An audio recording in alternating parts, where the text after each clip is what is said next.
menús, luego se hace complicado el de encontrar dónde quedó el punto de importancia.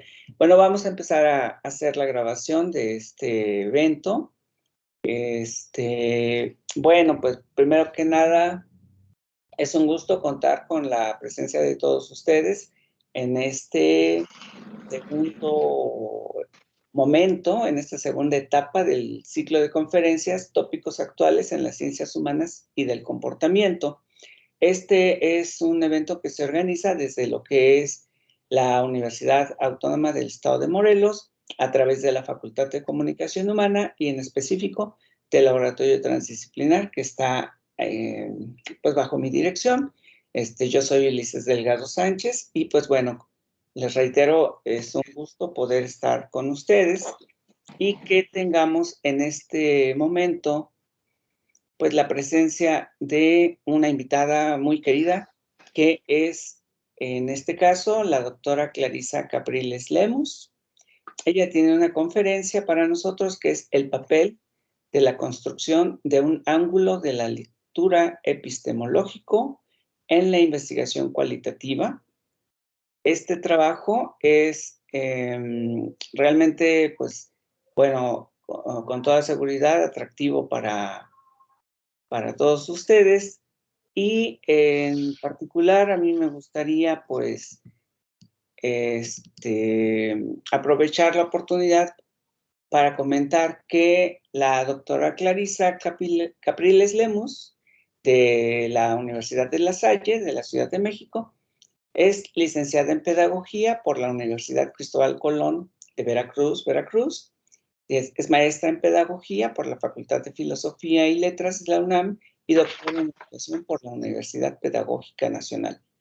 Con más de 30 años de experiencia docente en diferentes niveles educativos, los últimos 25 años ha dirigido su ejercicio a la formación de docentes en varias escuelas normales del país y en posgrados sobre educación en distintas universidades. Universidad Pedagógica Nacional como docente e investigadora hasta principios de 2021 en la Ciudad de México y en Tuxpan, Veracruz. BESEN es una abreviatura, no ubico, de Guanajuato, la Escuela Normal de Irapuato, la Escuela Normal Berta von Goldmer, la Escuela Normal 15 de Mayo, Universidad Continental, la Escuela Normal La Salle, UNITEP, en fin. Ella ha publicado además artículos sobre educación en la revista electrónica Ideas de Concitec, ponencias en memorias en congresos nacionales de investigación educativa del COMIE durante los últimos 25 años y 3 capítulos en libros. Estos son Investigación Educativa, Huellas Metodológicas, que fue en 2012 en editorial Juan Pablos, Educación y Pedagogía para la Paz, la Justicia y la Solidaridad, en 2017, de editorial Redipe, y Docencia Universitaria, Lasallista, Sentidos, Didácticas, Comprensiones y Construcción de Identidades desde la Experiencia Docente, en 2021, en ediciones Unisalle. Actualmente es docente en la Facultad de Humanidades y Ciencias Sociales y jefe del Desarrollo e Innovación Educativa de la Universidad La Salle, en la Ciudad de México. Es integrante del equipo de investigadores de la RIDUL, o sea, lo que es la Red Internacional de Docencia Universitaria La Salle. Y pues bueno, las líneas de especialización de la doctora son investigación cualitativa, formación docente, identidad y análisis, identidad y educación, análisis del discurso pedagógico, en en particular, pues desde unas líneas hermenéuticas, lingüísticas y semióticas. Entonces, pues bueno, pues cedo la palabra a la doctora Capriles Lemus, que nos acompaña, y pues es un gusto tenerla con nosotros. Muchísimas gracias. Doctor Ulises Delgado, muchísimas gracias por la invitación. Gracias por permitirme acompañarlos en este espacio. Buenos días a todos. Yo voy a compartir, no sé si ya pueda. ¿Sí? Ok. Voy a compartir pantalla Yo quisiera que esto que vamos a comentar el día de hoy, a mí me gustaría que fuera más una charla, que podamos dialogar. Creo que todavía no aparece en pantalla, ¿verdad?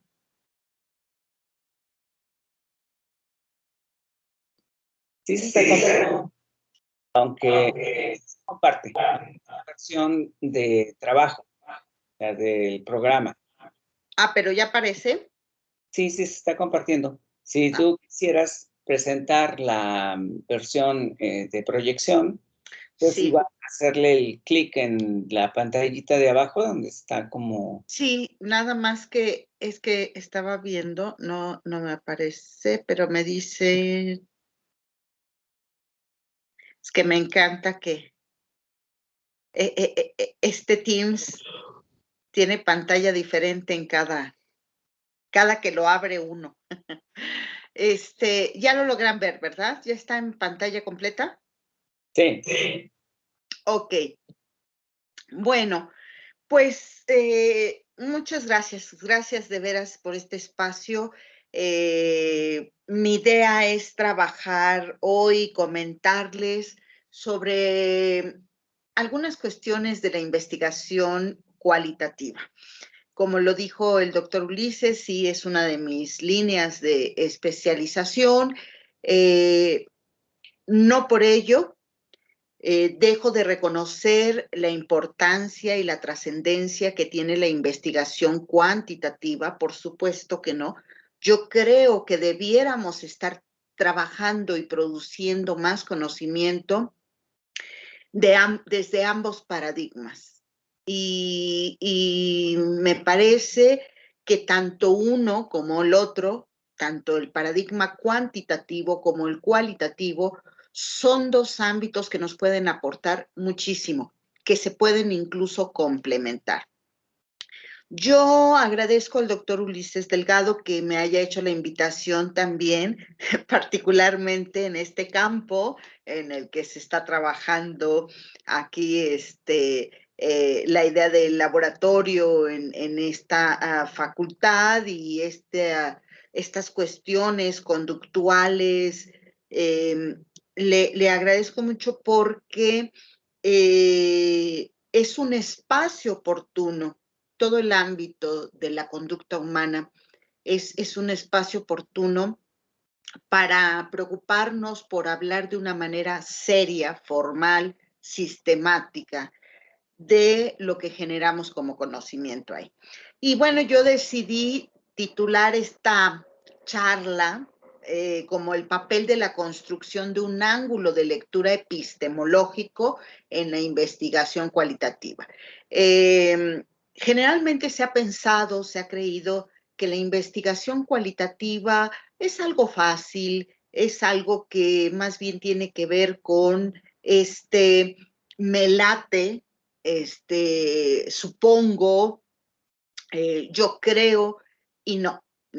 La investigación cualitativa, como lo vamos a ver, al igual que la investigación desde el paradigma cuantitativo, requiere de una serie de elementos que deben ser claros, que deben estar sustentados, que deben tener un referente teórico metodológico siempre que respalde todo. Entonces, bueno, pues es sobre eso, sobre lo que quiero comentar con ustedes y sobre todo cómo se enfrenta, cómo se tiene que llegar a este paradigma cuando vamos a hacer investigación. Y es precisamente el primer paso y el más importante es una mirada epistemológica. Y ahora veremos por qué.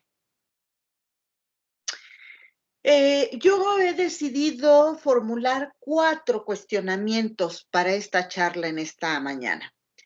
4 cuestionamientos que espero que puedan orientar mi idea de poder darles algunos elementos, compartirles algunos elementos para que se vayan introduciendo al campo de la investigación cualitativa.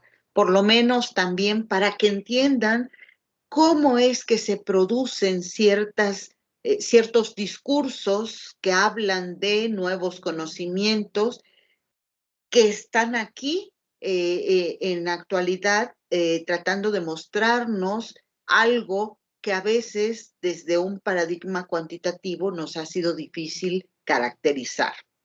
Pues bien, estas preguntas, estos cuestionamientos que yo me planteo, creo que van a tratar de dar un panorama global sobre esto de la investigación cualitativa. ¿Qué es lo que la caracteriza? ¿Cuáles son los retos que enfrenta la investigación hoy? Es frente a esta necesidad de incorporar paradigmas también explicativos e interpretativos. ¿Cuáles son los retos que enfrenta la universidad para formar investigadores? Pero no me refiero a estos investigadores que tienen en las universidades plazas de investigadores de tiempo completo nada más. No me refiero a estos investigadores que es su ámbito profesional ese nada más, la investigación. No me refiero a nosotros quienes nos estamos formando también en alguna profesión que tiene que revisar la conducta humana, que tiene que indagar sobre todo aquello que rodea, que envuelve, que encuadra al ser humano. En ese sentido, la universidad tiene muchos retos, la universidad en todos los campos del conocimiento. Y finalmente, ¿cuáles son las demandas hacia la investigación frente a los cambios vertiginosos en los diferentes ámbitos de la vida? Lo social, lo ambiental, lo cultural, lo económico, la salud. ¿Cómo necesitamos mirar esta nueva realidad? ¿Cómo necesitamos mirar esto que acontece hoy? Y que necesitamos irlo enfrentando, conocerlo, comprenderlo y explicarlo también para poder actuar sobre ello. Voy a empezar con este primer punto, precisamente, ¿qué es lo que caracteriza la investigación cualitativa? Y yo quiero empezar por referir a una mirada a la investigación en este paradigma. Y desde una idea que no solamente es característica de la investigación cualitativa, también incluye al paradigma cuantitativo. Sin embargo, me voy a abocar solamente a este ámbito de lo cualitativo. Y en lo cualitativo no se vale divagar. En lo cualitativo no se vale dejar que se sobreponga la hormona sobre la neurona. No. Igual que toda la producción del conocimiento científico, necesitamos estar claros. Tener elementos que enganchen el conocimiento que estamos produciendo desde cimientos muy sólidos. Por ello, mi idea es esta. Cualquier trabajo de investigación se impone la tarea de vincular herramientas teórico-metodológicas que guíen o conduzcan las articulaciones conceptuales e indiquen el camino para realizar un acercamiento al objeto de estudio o problema sobre el cual se pretende indagar. Ello implica el uso de una estrategia cognoscitiva, de un artefacto del pensamiento que señale no solo sus instrumentos metodológicos, sino su manejo, su explicación, el cómo, el qué, el dónde y para qué del conocimiento que se está intentando producir.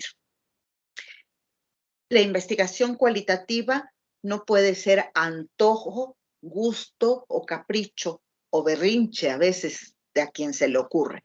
La investigación cualitativa debe estar enmarcada en un cuadro precisamente teórico-metodológico que le dé no solamente orientación para el camino, sino que la soporte con argumentos sólidos.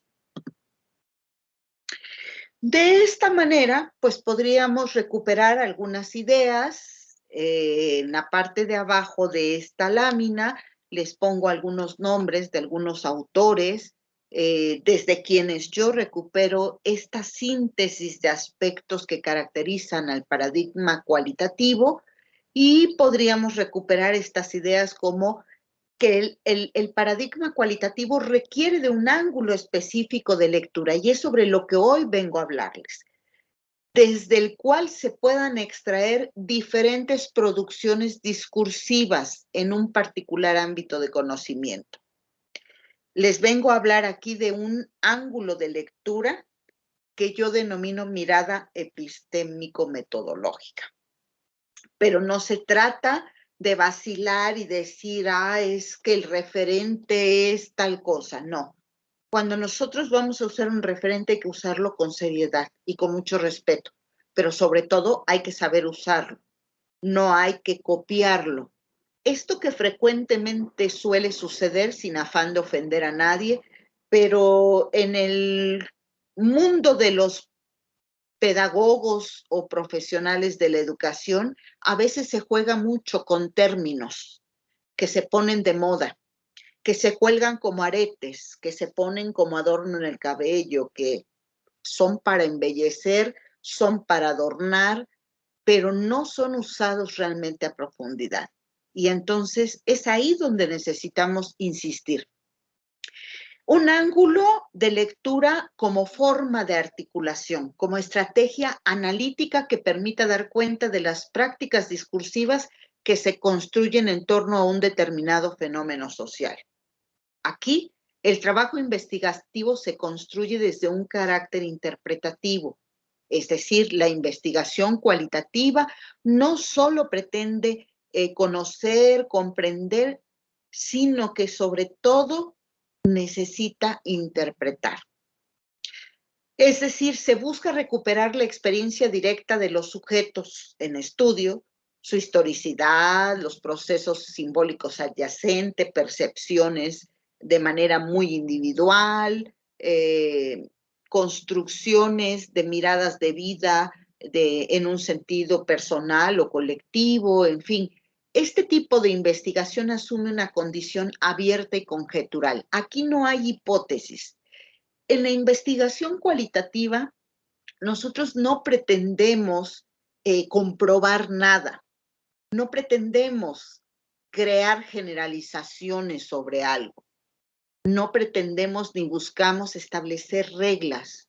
Nosotros simplemente queremos comprender ciertas conductas, ciertas interacciones, caracterizarlas, pero sobre todo interpretarlas. ¿Por qué? ¿Desde dónde? ¿Cómo? ¿Qué podría pasar? ¿Qué sucedería si? Y entonces lo que nos planteamos son ciertos supuestos que no necesariamente tienen que ser así para toda la gente. Referir a las características de cierto tipo de percepciones, sobre todo intentamos explicárnoslo e interpretar a la luz del ámbito sociocultural en el que se están dando esas interacciones, por ejemplo. Y es algo muy particular, es historia, es tiempo, es cultura, eso que envuelve lo que nosotros estamos interpretando, ¿no? Por eso nosotros nos planteamos supuestos de investigación. Por eso este orden conjetural no está enmarcado en una causa y un efecto. Simplemente queremos entender cómo se está dando algo y sus posibles conexiones con algunos aspectos de la propia vida cotidiana de esos sujetos.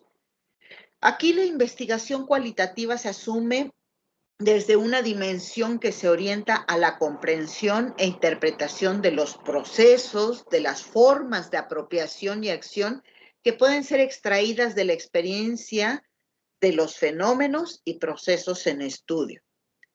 Su mirada, lo que logramos construir, apunta a las condiciones prácticas que prevalecen en los sujetos que estamos estudiando, las opiniones, los puntos de vista o actitudes que se mantienen, etcétera.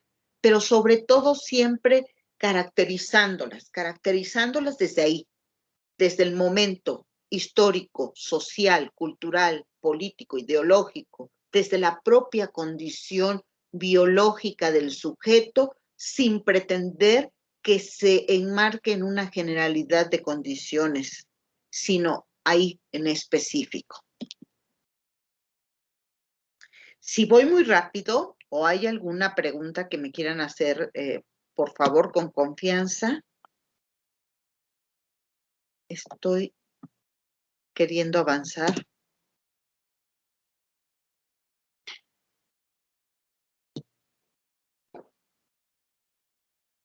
Ya.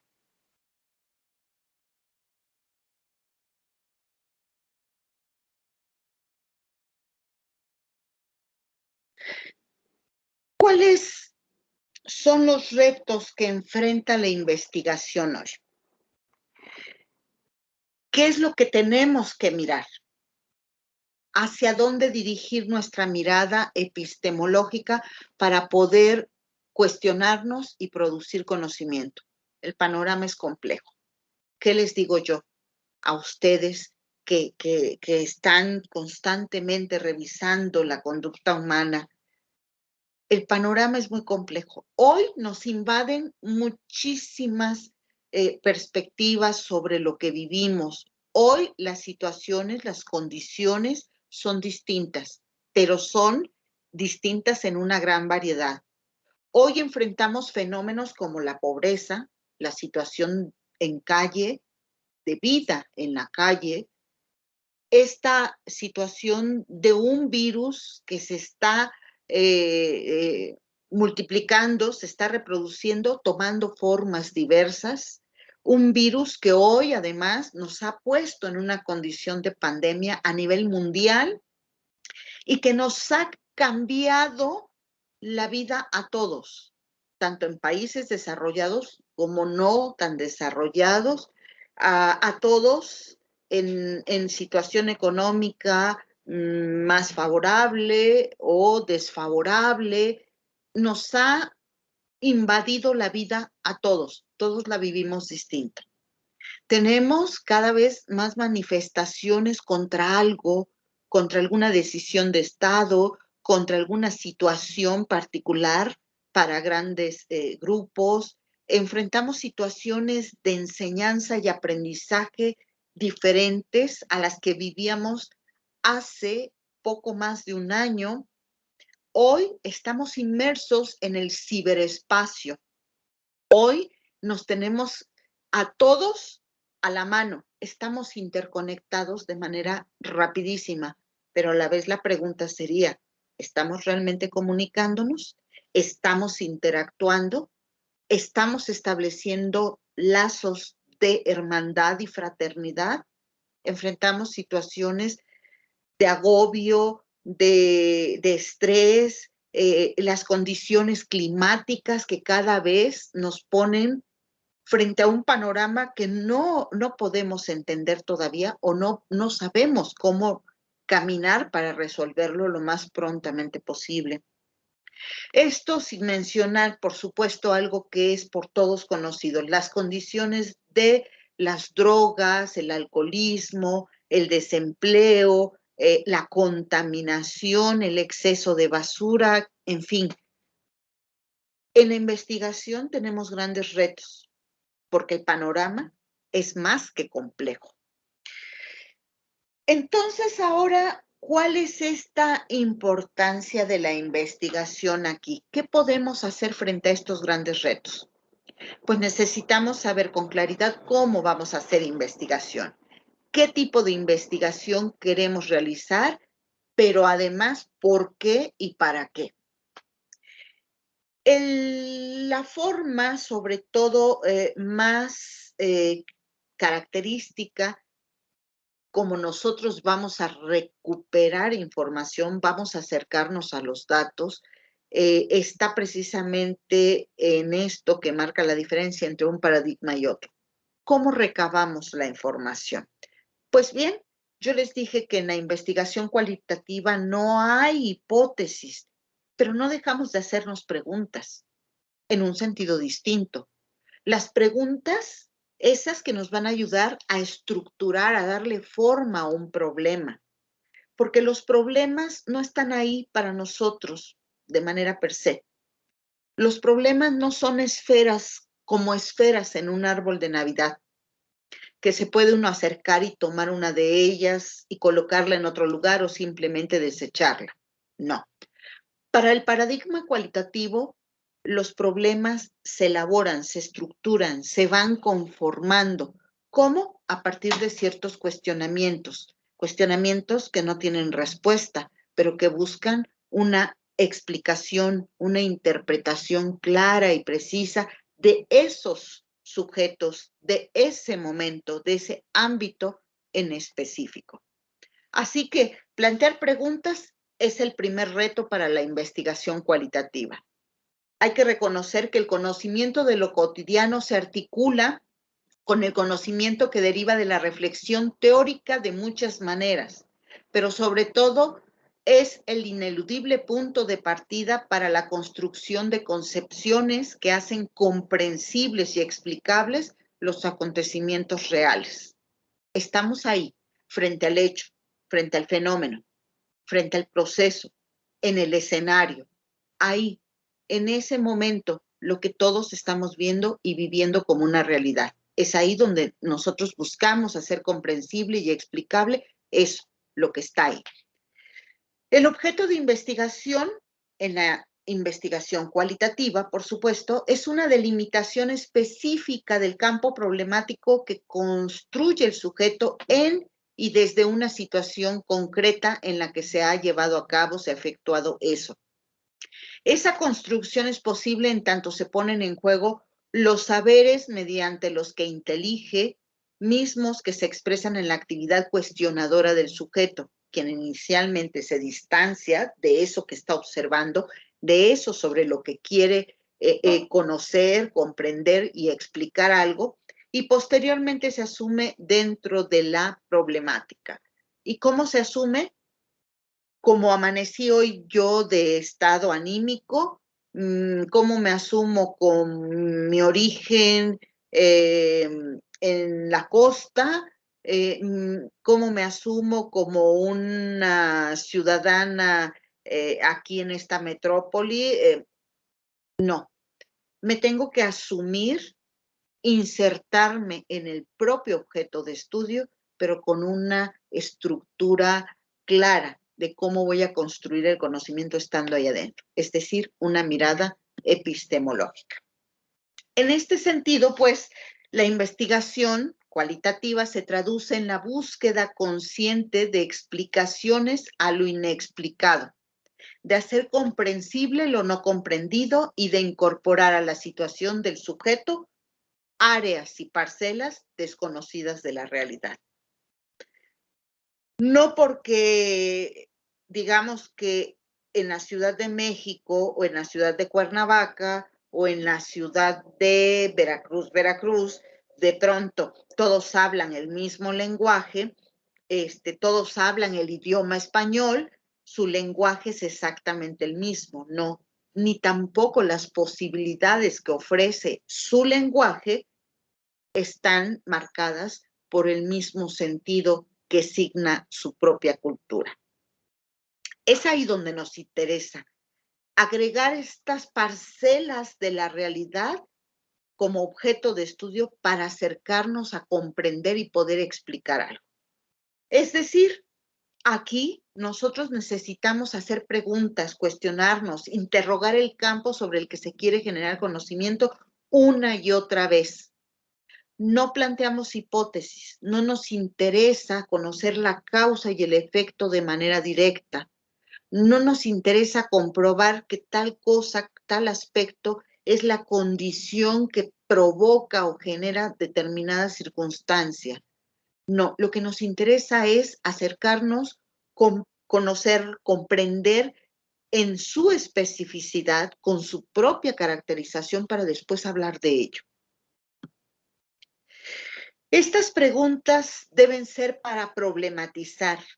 No se vale, perdón aquí, pero yo siempre les digo a mis estudiantes cuando estamos trabajando seminario de investigación, no se vale que me hagan una pregunta como, ¿será el juego un elemento importante para favorecer el aprendizaje de los niños de edad preescolar? No, O sea, no podemos hacer ese tipo de preguntas. ¿Por qué? Porque ya lo sabemos y lo sabemos desde hace siglos. Hay muchos teóricos en la educación que han hablado y han propuesto cosas para la educación en un sentido lúdico. Es más, estamos hablando de la edad preescolar. Todos sabemos que en la edad preescolar, si algo caracteriza a los niños, es el juego. Es una condición innata socialmente hablando, por supuesto, y además tenemos grandes teóricos sobre la cuestión del juego, sobre lo lúdico, su vínculo con la generación del lenguaje, mejora del pensamiento, etcétera, para propiciar mejores relaciones de socialización, condiciones de socialización, etcétera. Es hacer preguntas para problematizar. Si me hago una pregunta que tenga una respuesta directa e inmediata, eso no es una pregunta de investigación. ¿Será importante el juego como elemento que propicie el aprendizaje en edad preescolar? En el siglo XIX tenemos a Froebel, que creó la idea de jardines de niños, precisamente este espacio educativo para atender a los niños en esta edad, y generó una gran teoría del juego. No solo teoría, diseñó una serie de instrumentos didácticos que, respaldados desde su propia teoría del juego, explican muy bien cuáles son los procesos que va viviendo el sujeto durante su infancia para producir conocimiento o para lograr ciertos aprendizajes. Tenemos gente como Piaget que también habla del juego durante estos procesos cognitivos, sobre todo en el momento de la asimilación y la acomodación, por ejemplo. Tenemos un Jean Chateau, que también es un teórico del siglo XX, del tercer tercio del siglo XX, que genera toda una teoría que explica las condiciones del juego para ser, además de recreativo, educativo. En fin, no se tratan de preguntas simples, no se tratan de generar preguntas que tienen una respuesta obvia, porque si no, ¿qué caso tiene hacer investigación? Se trata de generar preguntas para problematizar. Como les decía, porque los problemas no existen como tal, sino que se construyen para delimitar un campo de indagación de interés. El cuestionamiento, generar muchas preguntas, estarse cuestionando constantemente es una posibilidad que significa la reflexión de la experiencia, un uso crítico de saberes prácticos, los modos de entender la realidad, así como la disposición a la interpretación. Pero todo esto que les estoy mencionando, cómo hagan uso de sus propios saberes, cómo entiendan la realidad y cómo quieran explicarla, cómo partan de su experiencia y de su construcción conceptual, no es gratuito y no es nada más dependiendo del estado de ánimo con el que yo amanezco el día de hoy o el día de mañana, sino que debe haber toda una estructura de elementos teórico-metodológicos, el conocimiento y la claridad de una postura epistemológica desde la cual yo quiera enfrentar un campo de conocimiento. Y pasamos al tercer punto, que son precisamente los retos que enfrenta la universidad en la investigación, para formar investigadores. Y aquí voy a un punto que precisamente marca la diferencia en muchos momentos. Existen diferentes posturas, miradas, enfoques dentro de la historia del conocimiento científico, digámosle así, en la humanidad. Son diferentes paradigmas epistémico-metodológicos. ¿Y por qué insisto en hablar siempre de manera integrada de lo epistémico-metodológico? Si bien lo epistemológico va a hablar de cómo se genera el conocimiento desde un una forma específica, desde una mirada específica en determinado campo, en determinado espacio disciplinar, la mirada no es todo. La mirada siempre debe ir integrada con un posible camino, con un espacio donde yo sepa que puede haber elementos que me ayuden a construir los procesos para obtener información y validarla. Ese es el reto que tiene la universidad con todos nosotros en los diferentes campos del saber. Es articular saberes teóricos y prácticos. Por un lado, hay gente que a veces dice, la gente que hace investigación cualitativa se queda solamente en sus reflexiones teóricas. Creen que estar recuperando conceptos de algunos teóricos es suficiente para explicar los fenómenos. No, no es cierto. Igual que en el paradigma cuantitativo, el paradigma cualitativo también nos puede llevar a campo. También tiene métodos muy estructurados. También tiene formas específicas con una sistematización de procesos para llegar ahí a lo que queremos llegar y poder interpretarlo. Este es el reto que tienen las universidades, articular saberes teóricos y prácticos. Ustedes saben que ha habido momentos en que la universidad se ha volcado por fortalecer aquellas cuestiones prácticas. Estas ideas de que lo que importa es que todos nos interconectemos. Cuando surgió el año pasado toda esta situación de la pandemia, pareciera que lo único importante era que todos los maestros dominen cuestiones prácticas, herramientas digitales, herramientas virtuales, que sepan encender la computadora, que sepan entrar a una plataforma para videoconferencias, que encuentren recursos que hagan que los estudiantes participen, pero todo a partir de saber hacer, de usar, de emplear herramientas de carácter pragmático, como si eso hubiera sido todo. Los docentes tan impactados como los estudiantes, los docentes tan conflictuados como cualquier otro sujeto social, enfrentando la pérdida de empleos, enfrentando el que muchos a veces no tenían una computadora en casa, enfrentando condiciones socioeconómicas difíciles, enfrentando la muerte de familiares, de amigos, de colegas, igual que todos.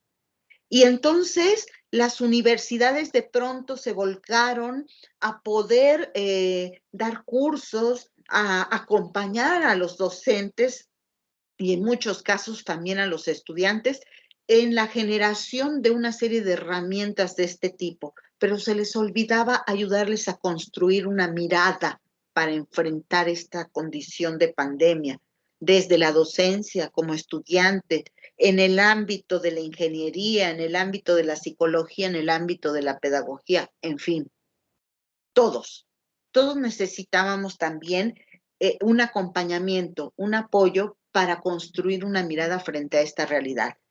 Pero hablemos de nosotros como profesionales, profesionales que estudian el campo de la conducta, que estudian las interacciones sociales, que estudian todo esto que nos está dando la oportunidad de entender y comprender lo que son las cuestiones humanas.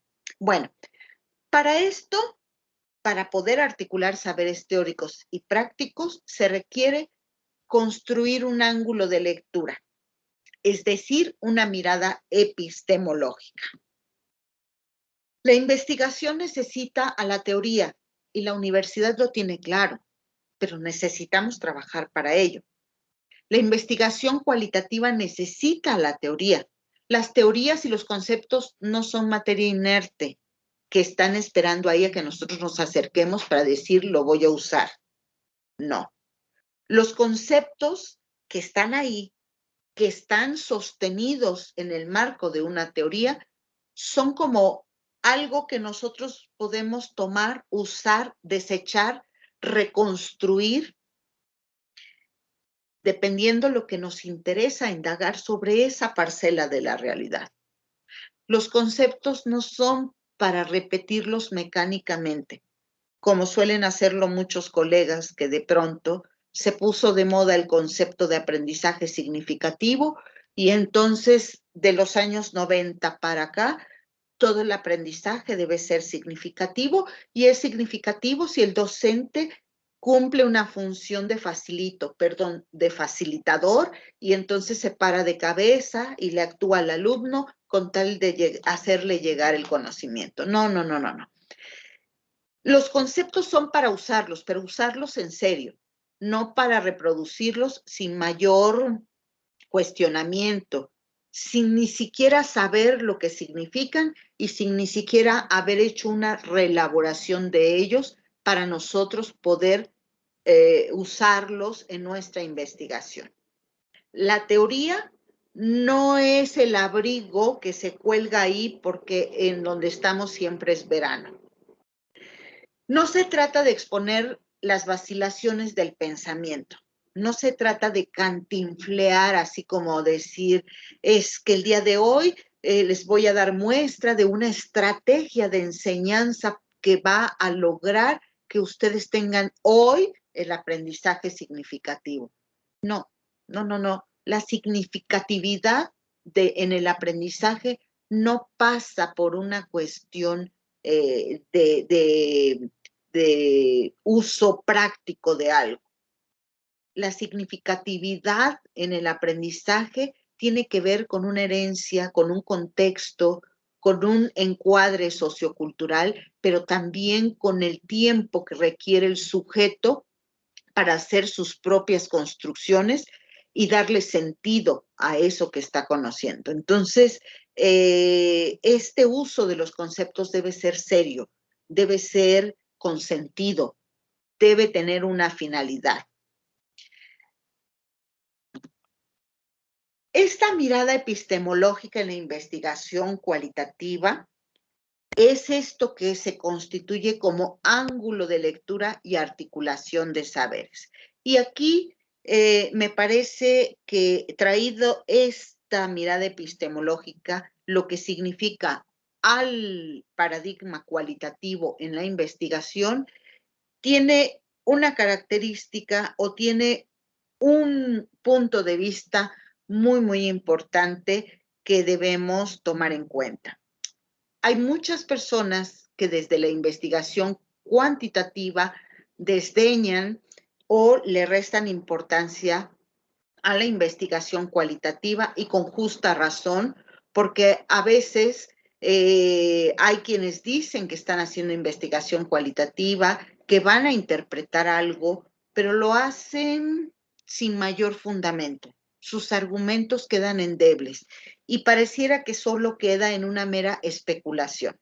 Sin embargo, hay que tomar en cuenta también que la investigación cualitativa no requiere de la exigencia de la comprobación, de la experimentación y la comprobación, y tampoco requiere ser medida o emplear recursos de medida. Y por ello recupero aquí estas palabras de Raimundo Mier, un lingüista, antropólogo, que ha hecho mucha investigación cualitativa en nuestro país, de carácter etnográfico también, es un gran etnógrafo, y es alguien que, que me encanta además porque está ahí haciendo la investigación en el campo y buscando siempre nuevas formas, incluso buscando experimentar en el sentido de vivencia, no de laboratorio, diferentes formas de llegar ahí a lo humano para caracterizarlo en distintos ámbitos, ¿no? Y entonces, desde ahí, él dice, el reclamo sobre consistencia y la relevancia de las metodologías cualitativas aparece como la demanda de una garantía de validez para un saber que, estrictamente hablando, no las requiere en la medida en que hace valer su historicidad y su apuntalamiento en el dominio de la experiencia, en el marco de tensiones originadas en procesos simbólicos. Es decir, la investigación cualitativa asume su condición abierta, su inscripción en un orden conjetural propio de todo proceso de interacción centrado sobre procesos simbólicos y orientado desde ellos, en el que la acción que se deriva del saber es siempre ajena a toda a toda exigencia de consistencia deductiva o inductiva y responde a condiciones siempre indeterminadas de la experiencia. La investigación cualitativa no requiere esto, no requiere pasar por procesos que la valoren desde la validez y la confiabilidad. La investigación cualitativa no es un instrumento para ser medido, sino que es una forma de mirar. Y ustedes me dirán, bueno, sí, pero ¿qué es el ángulo de lectura o mirada epistemológica? Pues el ángulo de lectura o mirada epistemológica es una forma propia de producción de discursos, donde es posible agregar una mirada que coadyuve a elevar el conocimiento a cierto nivel de lo científico, resaltando su consistencia disciplinaria con el propósito de que no se convierta en algo prescriptivo hasta el infinito. Es decir, yo voy a construir un ángulo de lectura que va a ayudarme a sostener todo lo que derive de mi investigación cualitativa, porque voy a tener una forma particular de producir un discurso que yo estoy recuperando desde una perspectiva teórica determinada. Aquí se requieren los conceptos para nombrar y comprender. Es un posicionamiento particular para entender e interpretar la realidad. La investigación cualitativa requiere una habilidad de argumentación para explicar lo que se construye. No nada más lo expone, necesita explicarlo, necesita interpretarlo. ¿Por qué los fundamentos epistemológicos en la investigación? Y bueno, pues aquí vamos a recuperar algunas ideas que son claves. En la investigación, perdón, se necesita reconstruir nociones que se hacen presentes en la elaboración conceptual. Este ejercicio conceptual requiere, a su vez, de una aproximación que involucra una reflexión en sentido epistemológico. Haciendo un paréntesis, aquí dirán, bueno, insiste mucho en lo epistemológico, ¿qué es? Depende del acercamiento que tengan, depende del paradigma al que se acerquen. La epistemología, a lo largo de su historia, desde su origen, digamos, con uno de los términos en alemán, que la mira como filosofía de la ciencia, que la mira como teoría del conocimiento, se ha venido revolucionando. La epistemología lo que nos permite es tener claridad en una forma en particular en que producimos conocimiento sobre algo. Llámese filosofía de la ciencia, llámese teoría del conocimiento, o bien, como nosotros la estamos mirando aquí, que recupera ciertas nociones para orientar una elaboración conceptual, pero que implica sobre todo una aproximación teórica donde nosotros reflexionamos sobre el sentido de ese conocimiento. Y como dijera Piaget, se trata de un trabajo de ciencia y de investigación minuciosa que no podrá vencer sino muy lentamente nuestros hábitos intelectuales orientados hacia la especulación global.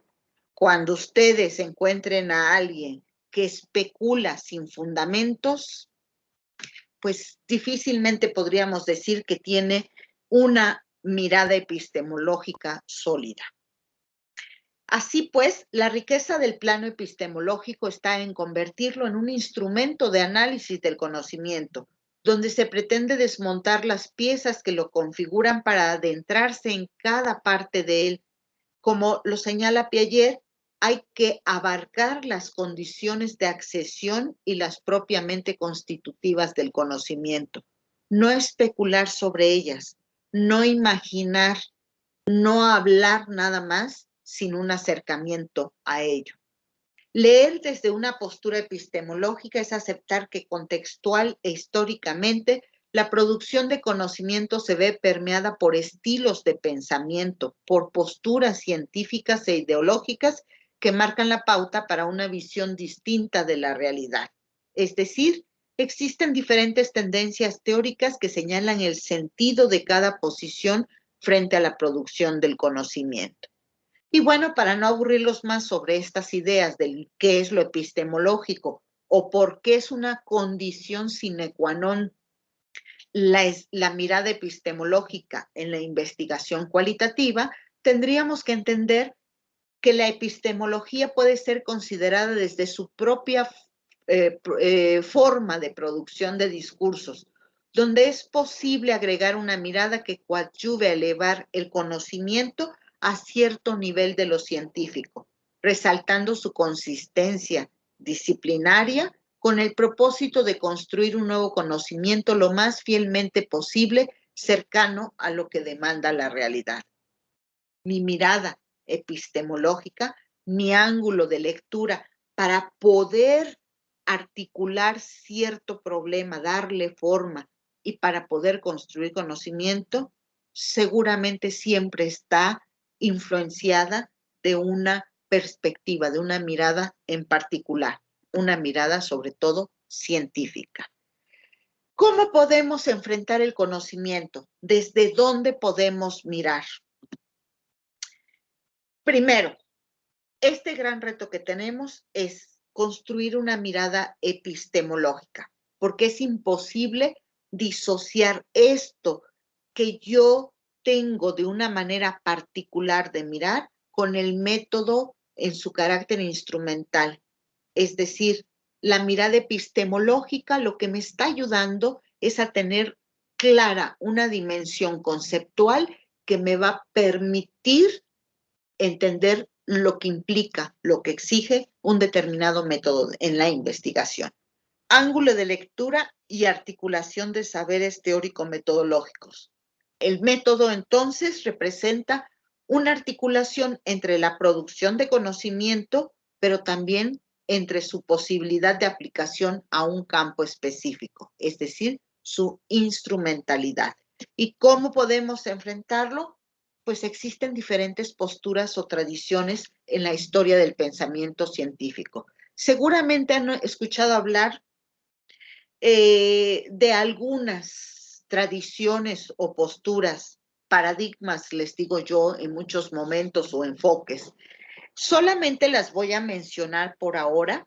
Me voy a saltar la explicación de cada una para que nos dé tiempo de llegar a el punto que les quiero mostrar, que es precisamente un ejemplo de cómo se trabaja este análisis para hacer interpretación en la investigación cualitativa.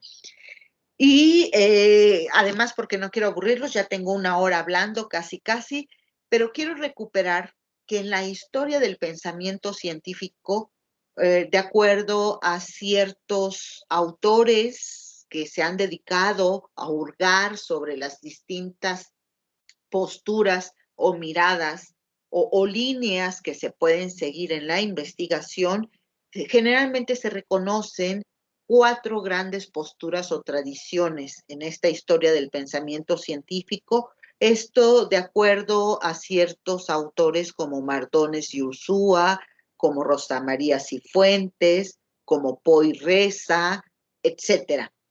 Y tenemos en primer lugar la postura empírico-analítica. ¿Se acuerdan que estoy hablando de cuál es el reto de la universidad para formarnos, para que hagamos investigación profunda en cualquiera de los 2 grandes paradigmas, cuantitativo o cualitativo o incluso mixto?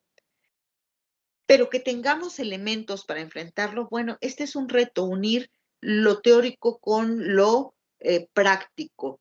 Y aquí esto es algo que nos ayuda mucho a conocer estas posturas. Tenemos, en primer lugar, de acuerdo a estos autores que les he mencionado, la postura empírico-analítica, reconocida como un enfoque que se plantea directamente un trabajo de laboratorio, es decir, la experimentación y la comprobación. Es aquí en esta gran postura o tradición donde nosotros en el área de ciencias sociales, por ejemplo, reconocemos este gran paradigma positivista, donde lo observable, lo medible es una condición necesaria para producir conocimiento, ¿no? Entonces, esta es una postura empírico-analítica. Las siguientes posturas o tradiciones son las que se trabajan generalmente desde un paradigma cualitativo, y entonces se reconoce lo que es el enfoque fenomenológico, hermenéutico y lingüístico semiótico. Si nos queda tiempo y les interesa, les puedo hablar en cada una de las posturas, además de las 3 características esenciales en cada postura, algunos teóricos que se reconocen en cada uno de ellos, ¿no? Tenemos una tercera postura que es la dialéctico-crítico-hermenéutica, que yo le agregaría y constructivista y de la complejidad. Y tenemos una cuarta que se está gestando apenas en esta última, pues yo creo que podríamos decir que ya las 2 últimas décadas de nuestra vida. Es decir, surge el siglo XXI y se empieza a estructurar esta tradición o esta postura, que es denominada como nuevo realismo o hermenéutica analógica. Bueno, me voy a brincar algunas láminas para ir directamente a esta última pregunta que yo les había presentado. ¿Cuáles son las demandas hacia la investigación frente a los cambios vertiginosos en los ámbitos social, ambiental, cultural, económico, de salud? Es decir, ¿cómo mirar para estudiar la realidad? ¿Cuáles son esas demandas? Yo también lo vincularía con cuál es el reto para construir la mirada epistemológica en la investigación. Y yo me atrevería a centrarlo en este punto: lograr la articulación de saberes, constituir un posicionamiento propio como investigadores y desarrollar a profundidad la habilidad de la argumentación.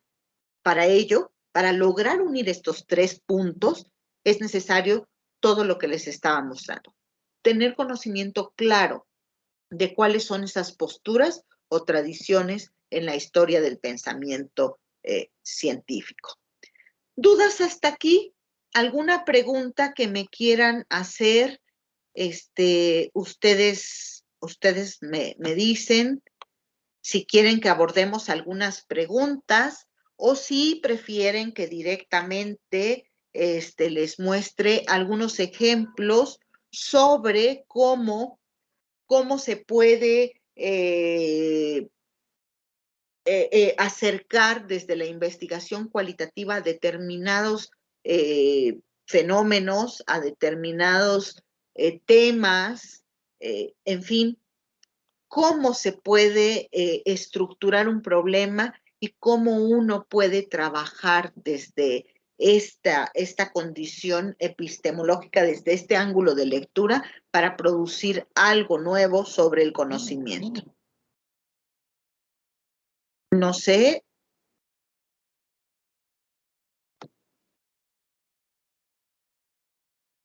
¿Alguien tiene alguna pregunta? También tienen la posibilidad, si quieren, en lo que van escuchando, tienen la posibilidad de escribir en el chat alguna pregunta, hacer algún comentario.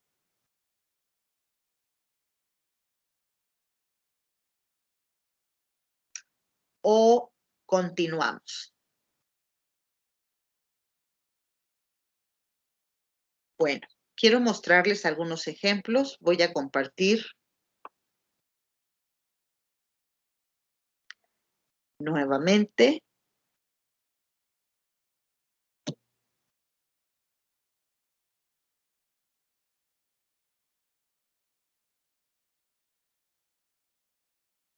No sé si ya, ya les aparece mi pantalla. Sí, sí. Ok, bueno.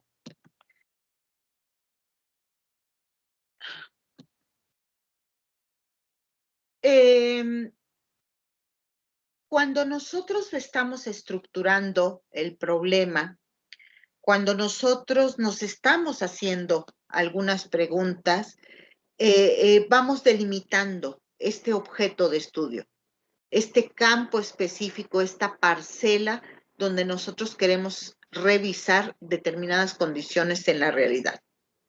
Aquí les comparto algunas preguntas y el referente en esta mirada epistemológica para poder entender, para poder indagar sobre algunas cuestiones concretamente desde este paradigma cualitativo.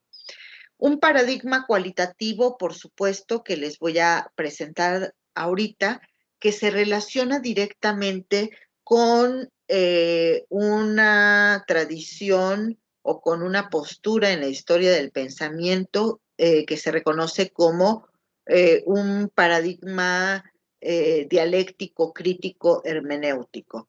Y desde ahí se trabajó esta investigación que ahorita les voy a compartir el link donde pueden ustedes revisarlo, pero es la idea de la construcción identitaria.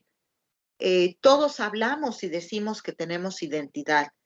Todos referimos en algún momento que la institución en la que laboramos nos coadyuva a que construyamos nuestra identidad. Pero no todos la construimos igual. No todos los que trabajamos en una universidad construimos de la misma manera nuestra identidad. Y no es la misma identidad la de los docentes que la de los estudiantes, por ejemplo. Entonces, ¿cómo es que se dan esas construcciones identitarias?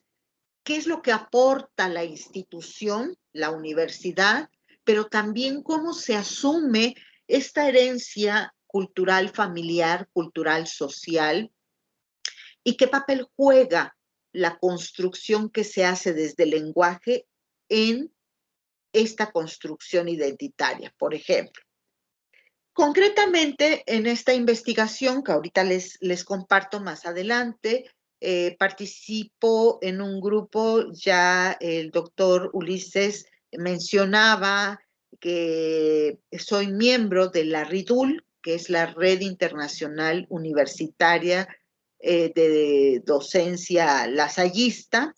Iniciamos en esta red trabajando un equipo conformado por algunos subequipos de Brasil, Colombia y México. México en su momento con un equipo de docentes administrativos, investigadores de la Ciudad de México. Sin embargo, hoy la red se ha ampliado bastante y se ha extendido en nuestro país a la Salle Noroeste, es decir, en Sonora, la Salle Oaxaca, la Salle Bajío en León, Guanajuato. Hoy también participa Cuba. En Colombia tenemos sedes en 2 o 3 lugares, en 2 o 3 provincias. Se ha unido España. En fin, la red ha ido creciendo. Pero el primer trabajo que realizamos sobre esta cuestión identitaria la fuimos conformando a partir de estas preguntas. El planteamiento del problema se fue estructurando sobre qué construcciones identitarias elaboran los docentes de universidades lasallistas de Colombia, México y Brasil, teniendo en cuenta las tensiones que atraviesan sus subjetividades. Fíjense, estamos trabajando lo cualitativo para interpretar desde 3 referentes muy precisos, lo que es la propia construcción identitaria, las tensiones que atraviesan los individuos cuando vinculan cultura familiar, cultura social y cultura institucional, y por supuesto su propia subjetividad.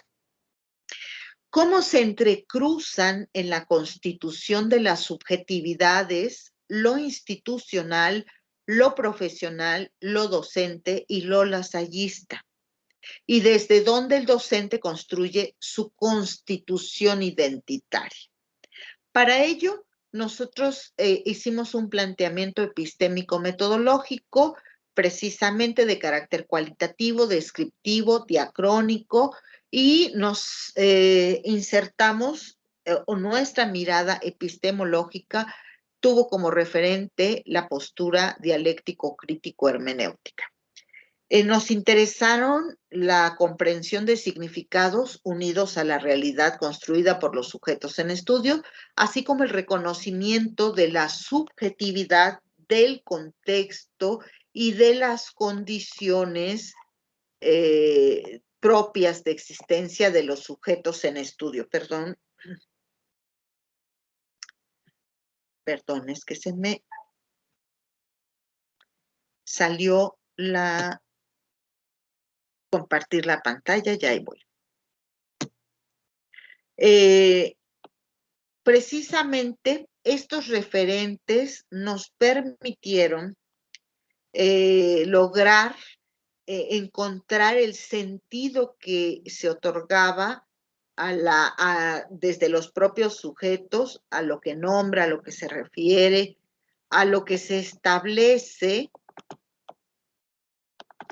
Perdón, es que no me deja cambiar, a lo que se establece en la relación con todos estos elementos que participan en la constitución de la creatividad. Este es un panorama muy general. Yo sé que se requeriría conocer toda la estructuración del problema, la delimitación del objeto de estudio que estuvo en las construcciones identitarias de los docentes, y este referente epistemológico, que es el que les voy a marcar ahora, no fue una postura dialéctico-crítico-hermenéutica en general. Dentro de cada postura o cada tradición, nosotros necesitamos también hacer nuestra una tendencia, una perspectiva particular, específica, o dos o tres o las que se requieran. Lo que quiero decir es estar muy claros con lo que nosotros vamos a trabajar. Y es lo que les voy a mostrar a continuación. Otra vez que no logro que...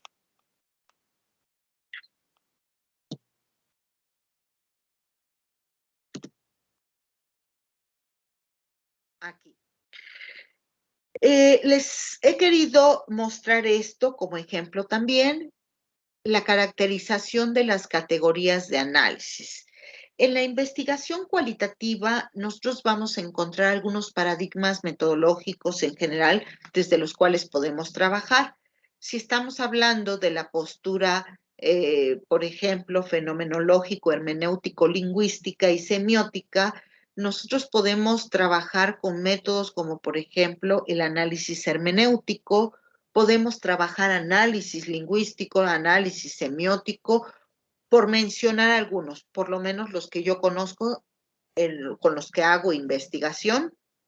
Pero dentro de esta postura fenomenológico, hermenéutico, lingüística y semiótica, también podemos encontrar perspectivas que tienen métodos muy, muy particulares. Por ejemplo, en esta postura encontramos el trabajo del psicoanálisis, ¿no?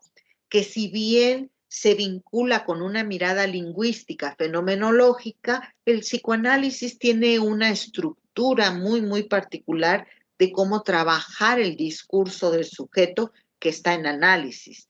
Es precisamente esta mirada psicoanalítica una perspectiva que a la vez nos orienta sobre el método que vamos a trabajar. Está también el estudio de las cuestiones de poder, donde la perspectiva teórica, pero a la vez pragmática de cómo seguir la línea, nos la marca muy bien Michel Foucault, ¿no? Con el análisis de lo que es el poder, lo que es toda esta cuestión de la conformación de dispositivos, etcétera. En fin, tenemos dentro de este gran enfoque fenomenológico, hermenéutico, lingüístico y semiótico muchas otras miradas, como es el propio humanismo, el existencialismo, por mencionar algunos. Bueno, así, de la misma manera, cuando nosotros referimos a esta postura dialéctico, crítico, hermenéutica y que yo le agrego constructivista y de la complejidad, tenemos también perspectivas muy, muy particulares. Y bueno, en este sentido primario de lo dialéctico, crítico, hermenéutico, se decidió trabajar la constitución de identidades en los docentes a partir de esta mirada, recuperando la perspectiva teórica de Paulo Freire, de Hugo Semmelmann y de Habermas, Jürgen Habermas. Aquí les pongo solamente un ejemplo, lo que nosotros estamos refiriendo como subjetividad que está en juego con la identidad y la analizamos desde los planteamientos teóricos de cada una de estas perspectivas y entonces se van definiendo, se va buscando desde la teoría aquello que me va a dar el referente para poder estudiar la subjetividad.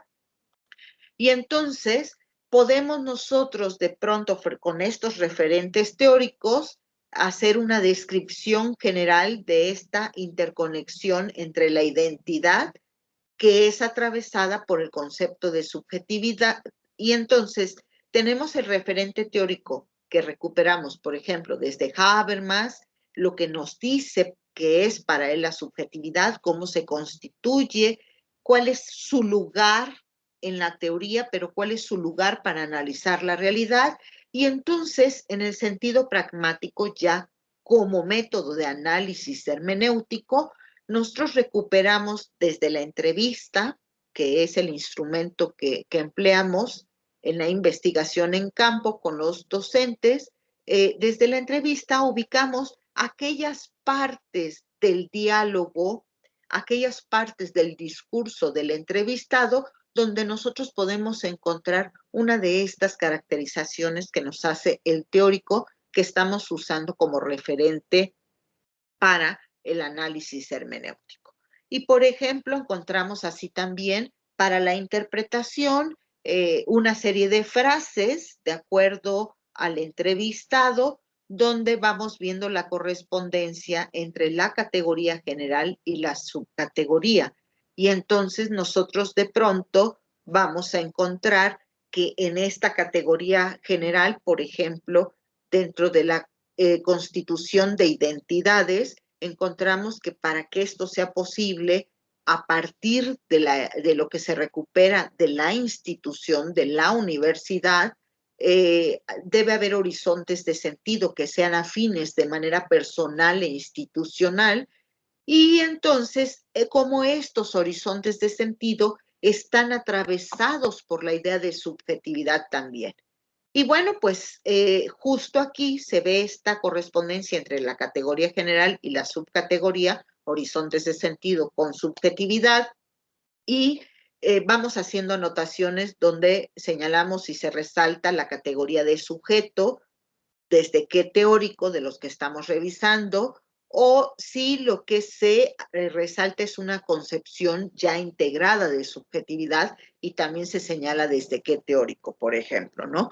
Bueno, esos son los ejemplos para poder hacer nosotros análisis, por ejemplo, en este caso, hermenéutico, para trabajar lo que es la investigación cualitativa. No es tan fácil, no es tan fácil nada más así decir, bueno, pues me agarro un teórico, yo agarro un concepto de ese teórico y ya digo si la persona que estoy entrevistando o no realmente está diciendo algo que refiere a eso. No, hay que dominar el concepto, hay que usarlo, hay que contextualizarlo, hay que ponerlo ahí a mirar al sujeto en estudio, pero que también nos ayude a hablar de ese sujeto y que nos ayude a traducir lo que ese sujeto está hablando, ¿no? No sé cómo vayamos de tiempo, doctor Ulises, No sé si las personas que están asistentes tengan alguna pregunta, algún comentario. Pues, tiempo de terminar a las 11. Puede ser media hora de preguntas, si es que se cubre el espacio por completo. Yo no sé si quieran hacer algún comentario, alguna pregunta, y si hay espacio de manera general, quisiera mostrarles estas láminas que me salté, que también se las tenía preparadas, como para que tengan un panorama más claro de cómo nosotros tenemos que prepararnos para construir ese ángulo de lectura epistemológico en la investigación. Entonces, creo que sí tengo tiempo, ¿verdad? No veo ninguna mano levantada y todavía no veo ningún comentario. Sí, yo creo que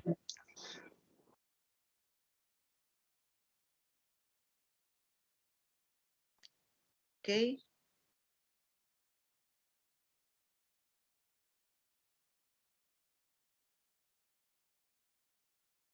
Bueno,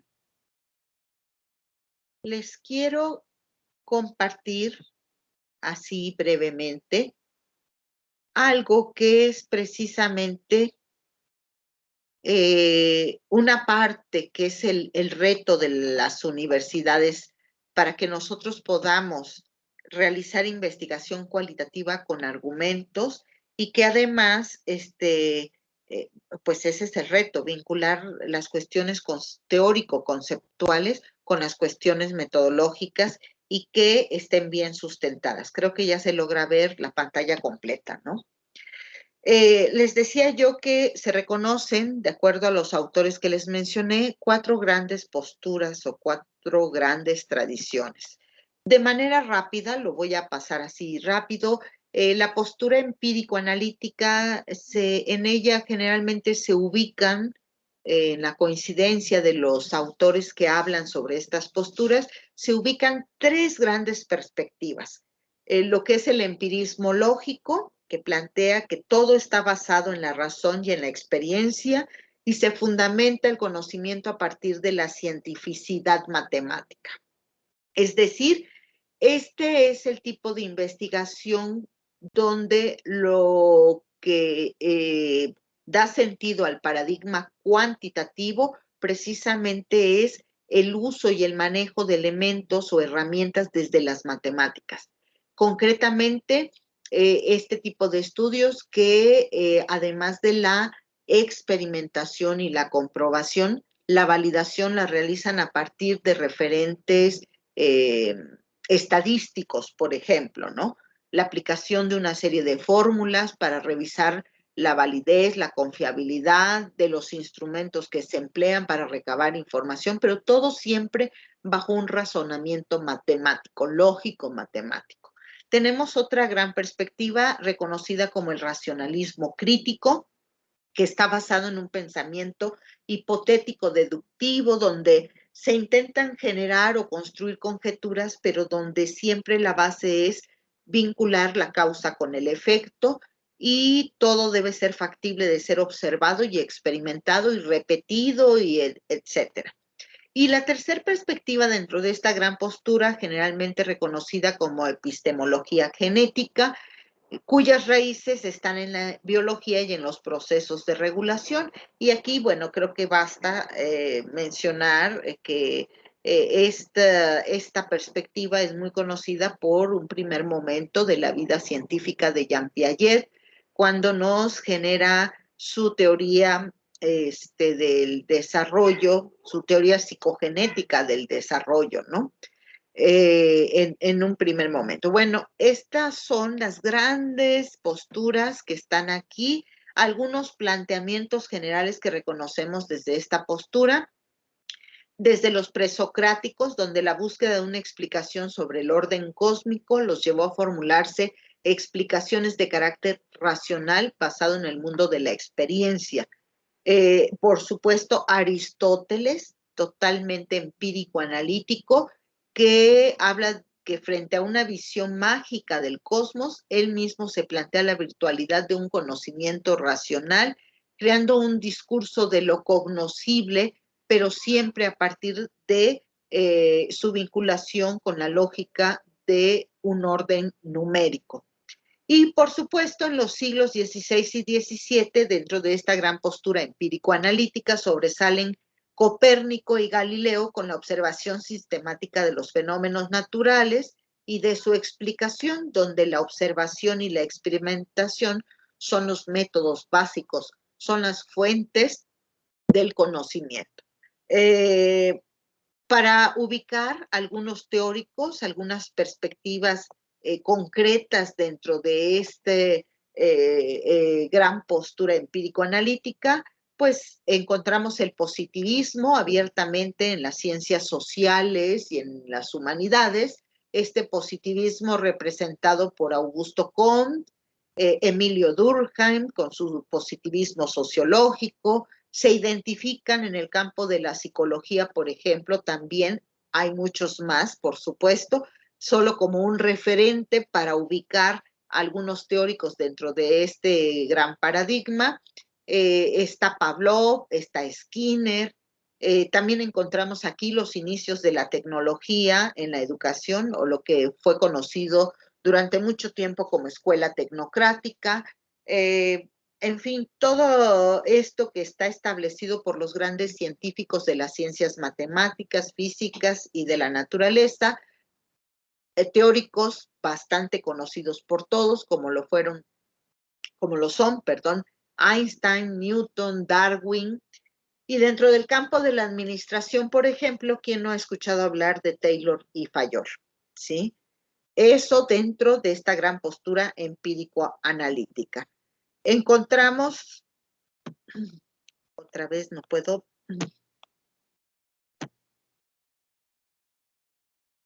encontramos la segunda postura, que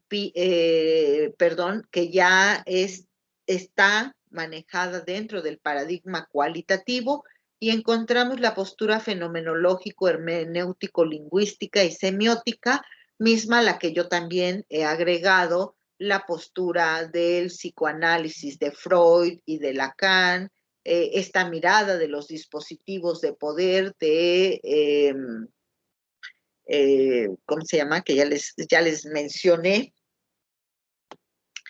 En fin, una postura también bastante compleja y, como su nombre inicial lo plantea, lo fenomenológico, lo social visto como una cuestión que lo que nos muestra son fenómenos, y no nos interesa repetir una y otra vez el fenómeno para determinar que siempre va a ser lo mismo. Más bien es la posibilidad de entender determinado fenómeno en la vida de las personas o de los sujetos sociales, de los colectivos, con determinadas características de acuerdo al lugar, al tiempo, a la situación que está prevaleciendo ahí.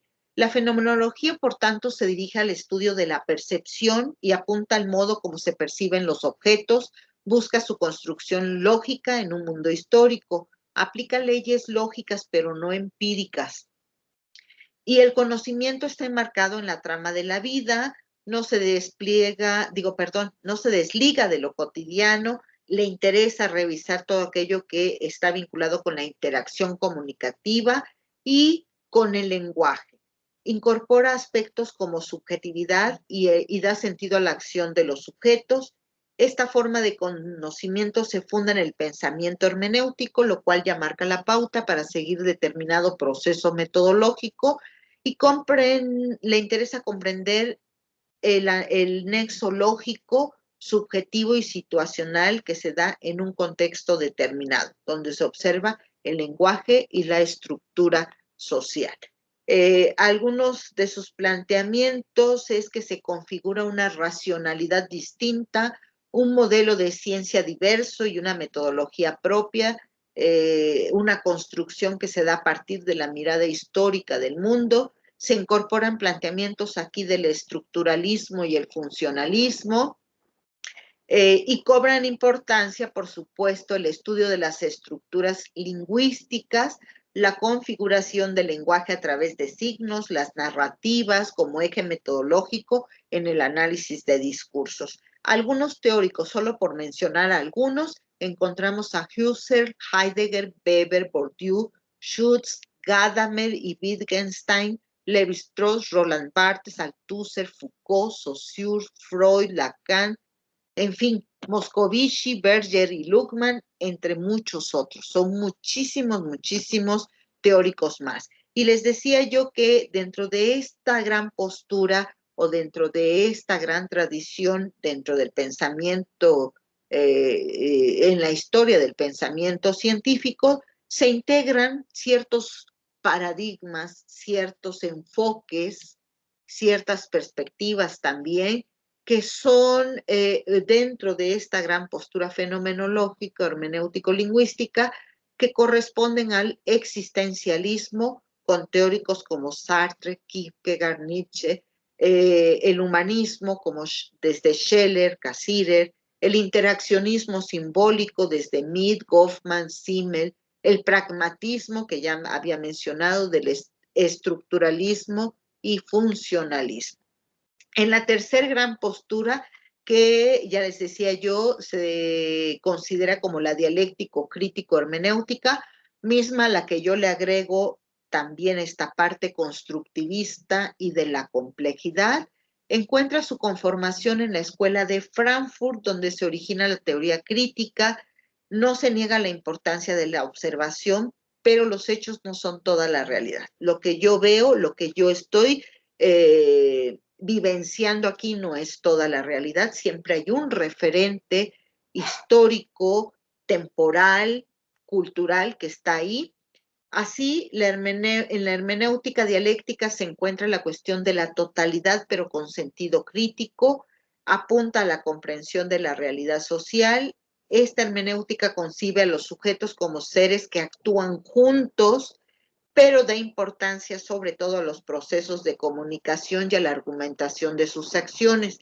Todo lo que los sujetos, todo lo que las personas están diciendo, hablando, compartiendo, comunicando en su vida cotidiana, más allá de lo dicho a partir de la oralidad o la escritura, siempre hay algo más. Más allá de sus gestos y sus movimientos, hay algo que está detrás que no es directamente visible o escuchable, en fin, audible, perdón.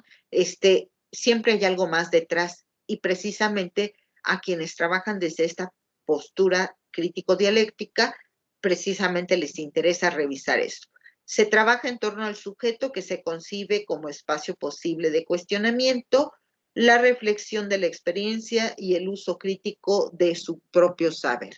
Encontramos aquí que esta postura abre un espacio a la posibilidad del abordaje comprensivo como vía de entendimiento de los discursos, incorpora un enfoque constructivista, pero también se adhiere la mirada de la complejidad y el estudio de la posmodernidad.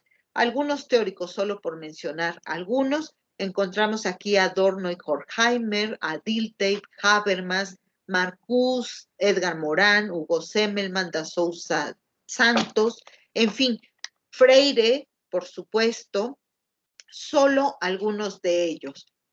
Algunos teóricos más encontramos todo este estudio de lo que es la deconstrucción de la palabra, con Jacques Derrida, Castoriadis, que en su primera parte en su primera parte de investigación o su reconocimiento, fue parte de esta gran postura crítico-dialéctica, y en una segunda parte de su vida como teórico, como investigador, ahora se ubica dentro del paradigma fenomenológico hermenéutico.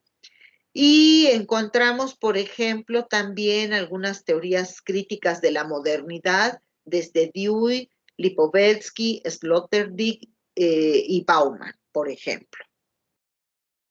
Y para cerrar, bueno, esta última cuarta postura es reconocida como un nuevo realismo y la hermenéutica analógica. En nuestro país, fundamentalmente, sobresalen Mauricio Ferraris y Mauricio Beuchot. Pues esto es lo que quería yo compartirles de las diferentes posturas. Es el reto de articular poder articular lo teórico con lo metodológico y eso para nosotros en la investigación cualitativa es lo central. No podemos trabajar desde me imagino, me late, yo siento, yo creo, no. Conocer todo esto nos tiene que ayudar siempre a dar estructura y dar cimiento a nuestros argumentos. Y bueno, pues ahora sí me gustaría ver si hay algún comentario, alguna pregunta, si los aburrí demasiado y decidieron desistir y mejor irse a las quesadillas, que está más apetecible. No creo, pero tienen que protegerse del coronavirus. Bueno, creo que has concluido en esta mañana de conferencia. Y sí, es la invitación abierta a que hagan comentarios mientras elaboran el comentario de ustedes. Por ahí veo a Inés, que seguramente ya trae por ahí alguna idea para comentar. Yo sí me quedo en esta impresión de que finalmente esto que llamamos una categoría es muy flexible, muy flexible. La mayor parte del tiempo, yo desde una perspectiva muy tradicional, pues más catalogable, ¿no? Como empirista, lógica, matemática, dentro de todas esas líneas que se van tratando.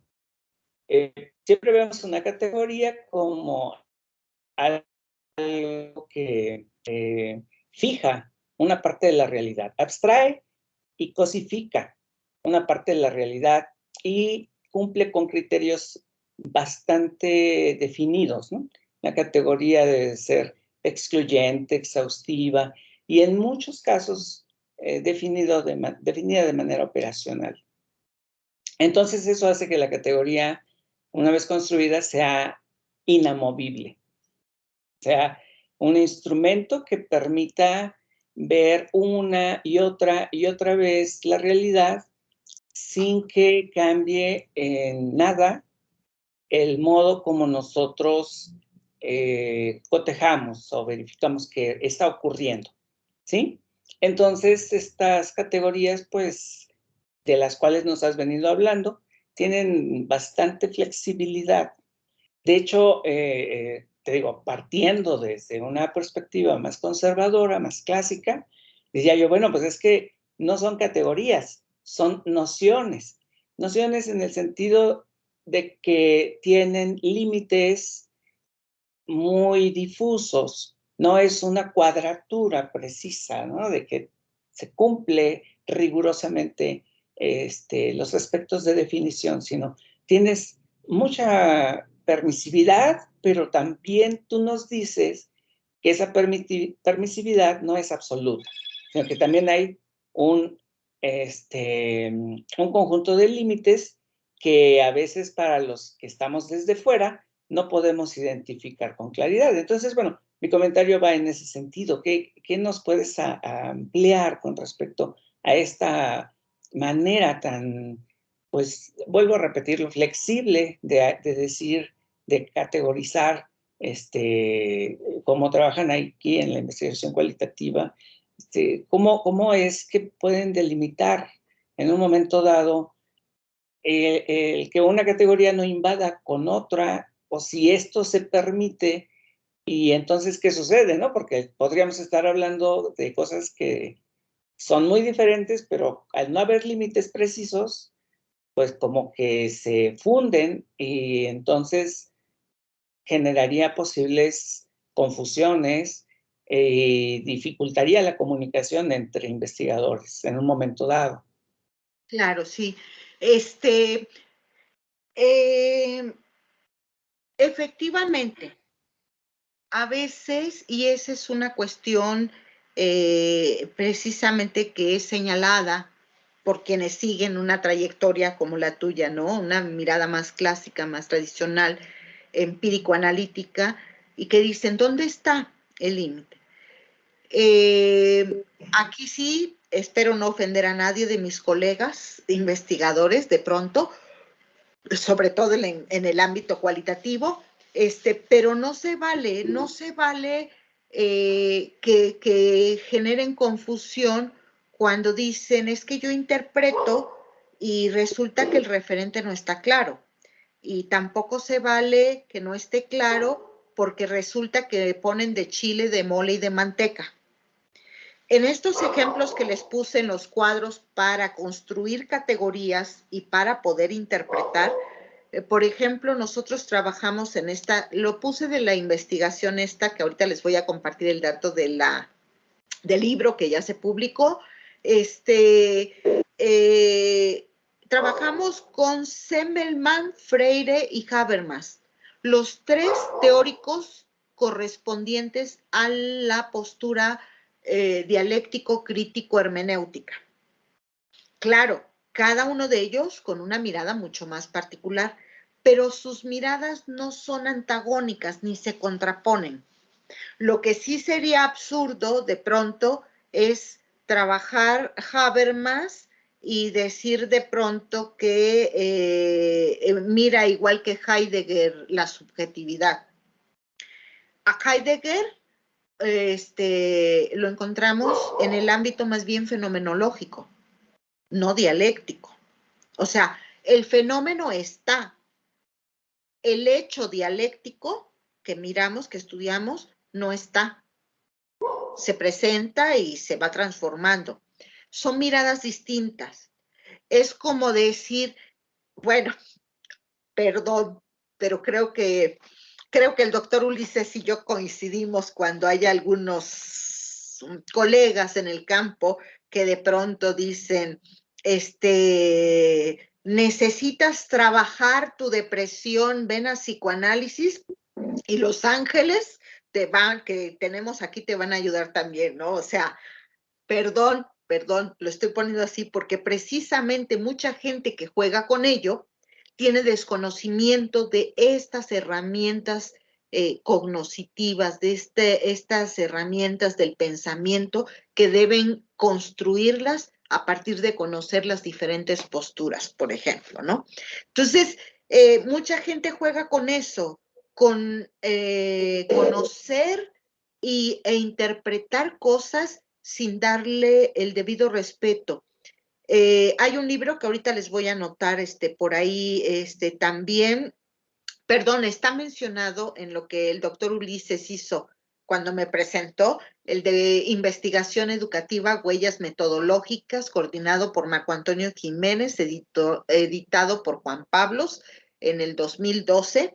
Ese libro yo se los recomiendo muchísimo porque precisamente este ejercicio de extraer conceptos de la teoría, convertirlos en categorías que no son inamovibles, pero que tampoco se trata de ponérselos y quitárselos como yo podría ponerme o quitarme ahorita este saco, o sea, no es así. Trae ejercicios muy claros de cómo poder conformar esas categorías. Categorías que pasan de concepto extraído de la teoría a categoría que se delimita, se define y se le establece una demarcación a partir de una serie de indicadores, ¿sí? Entonces, ¿cómo puedes de pronto invadir el fenómeno de lo fenomenológico a lo crítico dialéctico? Tienes que saber usarlo.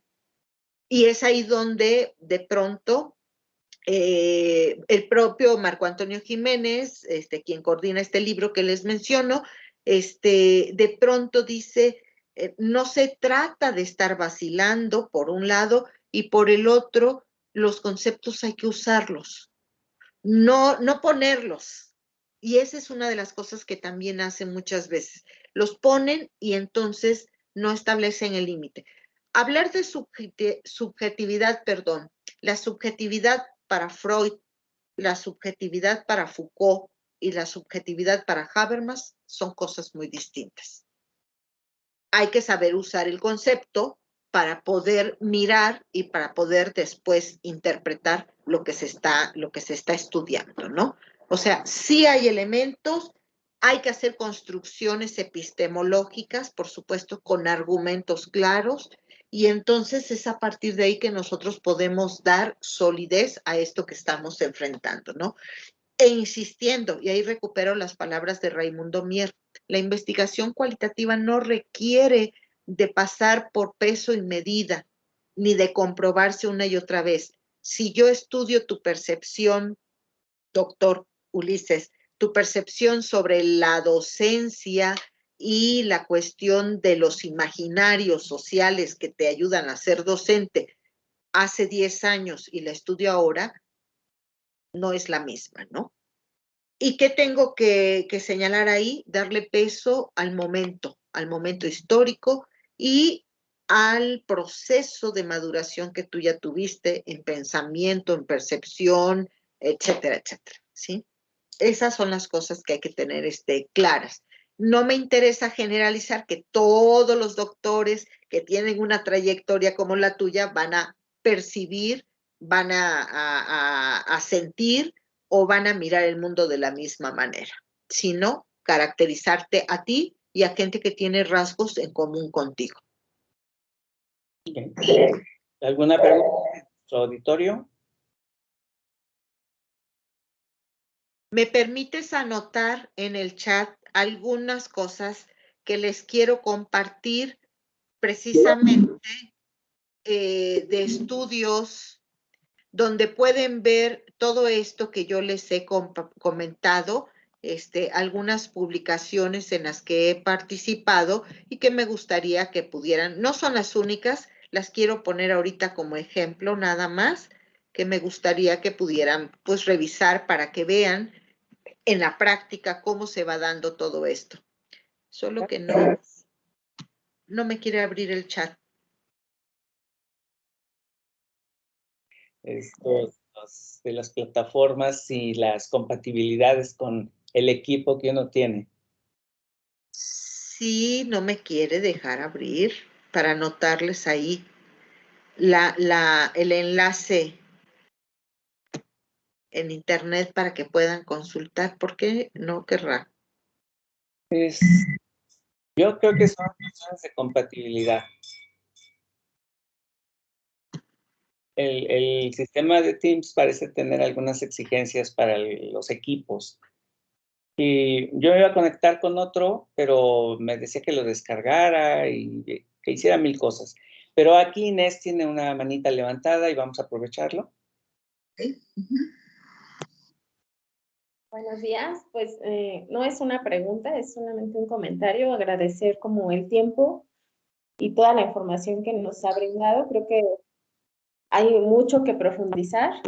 Me pareció muy importante lo que comentaba hace un momento, ¿no? Que aunque todos los teóricos de los que nos habló parten de un concepto en común, pues no lo tratan de manera similar, ¿no? Y tienen sus particularidades y eso impacta en cómo vas a hacer contacto con el fenómeno de estudio. Creo que al menos en la formación que yo he tenido la suerte de tener, la investigación cualitativa está súper estigmatizada porque se tiene esa idea que creo yo, con lo que nos ha enseñado ahorita, parte de la ignorancia, de que pues, no sabemos realmente cómo se hace, de que no es una investigación seria, ¿no? Y creo que pues lo que nos ha mostrado el día de hoy nos abre el panorama y las puertas para, si lo deseamos, pues profundizar en este tipo de investigación. Gracias.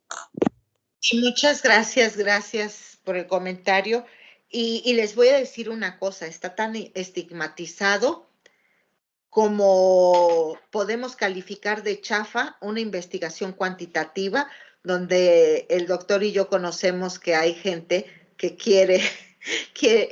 dice que es investigación cuantitativa y le aplica un cuestionario solo a 5 personas y lo generaliza a todo el país los resultados, ¿no? Estoy siendo muy irónica también con esta cosa.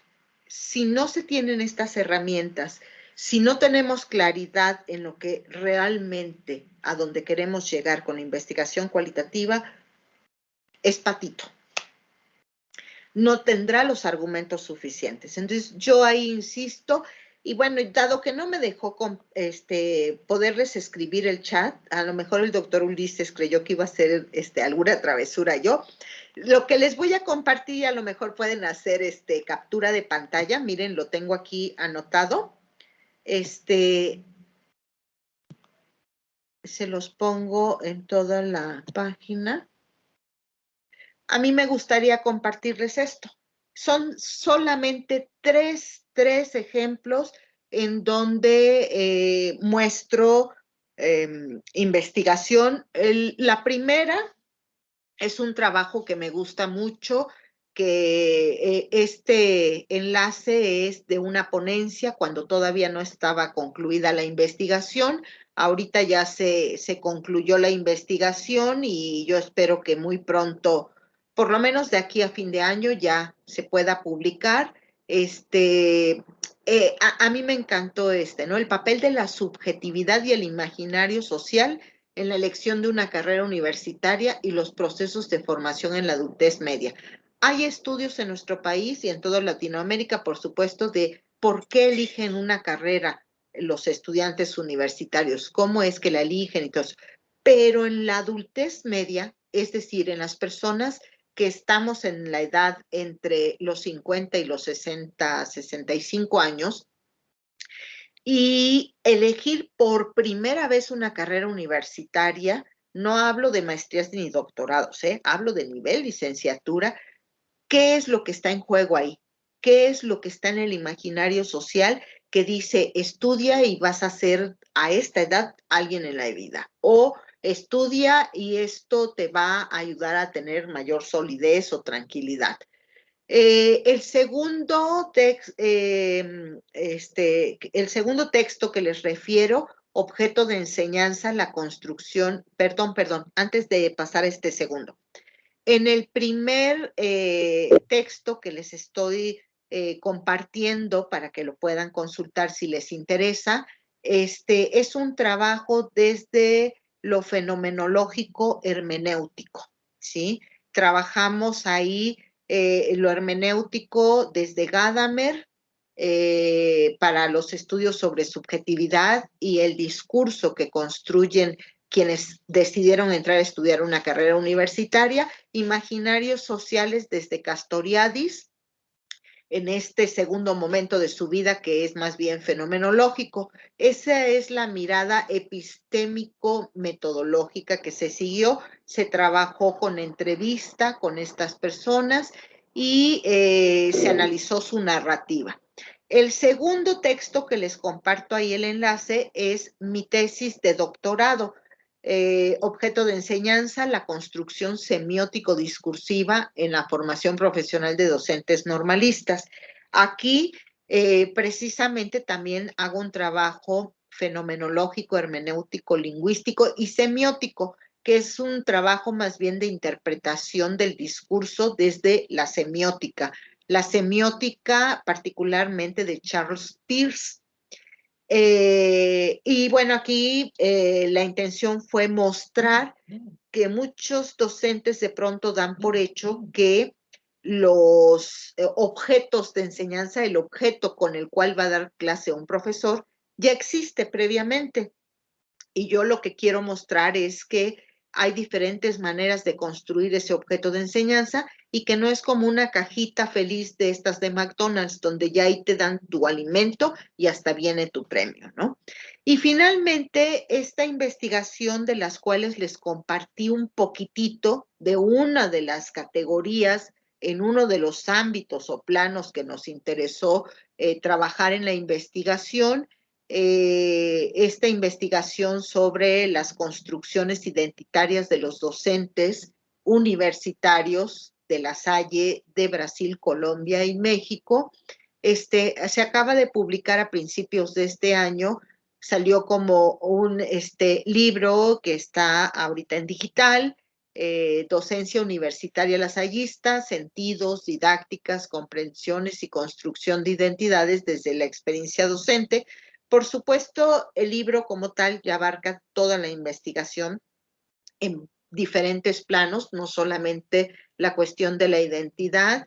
Y bueno, solo me queda decirles que para esta investigación, dado que estábamos participando 3 países con cultura distinta, con experiencias distintas, y además, aunque fuera cualitativo, queríamos una participación representativa de los docentes de cada comunidad universitaria, y entonces nos tardamos 5 años en trabajar esta investigación. Estoy segura que al leerlo se entenderá mucho de esto que el doctor Ulises me preguntaba, ¿dónde estaba esa línea? ¿Cómo es que se hace? ¿No?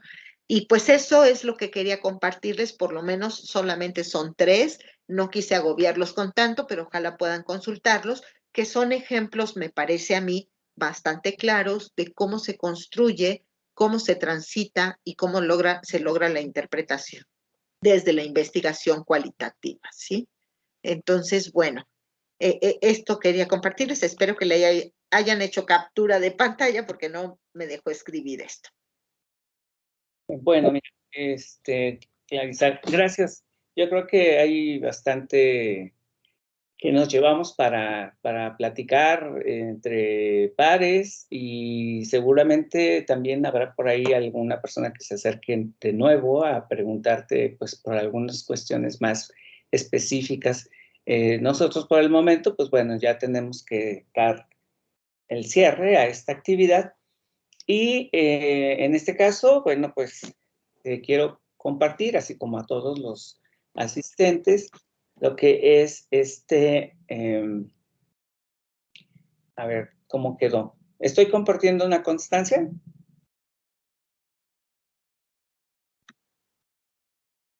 ¿No se está compartiendo una constancia? Sí, sí, ya se ve. Sí, sí se ve.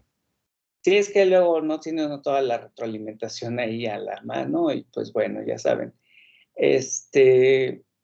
Aquí entrego una constancia pues virtual a distancia. En breve ya llegará a tu correo, estimada amiga, en la cual se indica la Universidad Autónoma del Estado de Morelos, a través de la Facultad de Comunicación Humana y el Laboratorio Transdisciplinar, otorgan la presente constancia a la doctora Clarisa Capriles Lemus por su conferencia El papel de la construcción de un ángulo de la lectura epistemológico en la investigación cualitativa, dentro del ciclo de conferencias Tópicos actuales en las ciencias humanas y del comportamiento, celebrado en la ciudad de Cuernavaca, Morelos, el 20 de agosto de 2021. Este documento lo firma el director de la Facultad de Comunicación Humana, licenciado en docencia, José Israel Melgar García, la secretaria de investigación de la misma facultad, la doctora Fernanda Gabriela Martínez Flores, y un servidor responsable del Laboratorio Transdisciplinar de la Facultad de Comunicación Humana. Pues es el documento que, pues bueno, vamos a hacer llegar a la doctora, y esta actividad, pues también de estar presente, va a tener constancia en este ciclo, como en el otro, en función de la asistencia.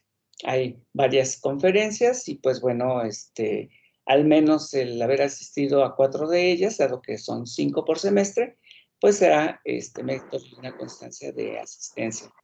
Y pues bueno, entonces, solo me resta nuevamente agradecer a la doctora Clarisa por todo este tiempo y entrega en compartir de todo este conocimiento que ella ha venido, pues, construyendo a través de su labor docente y de investigación.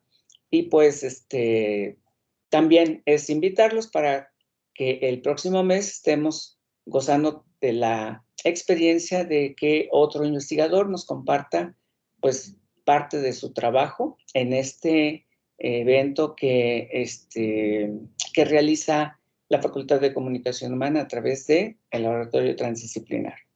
Muchísimas gracias a todos, muchísimas gracias, doctora Clarisa. Gracias, gracias por la invitación y pues buen día y estoy a sus órdenes para todos. Gracias.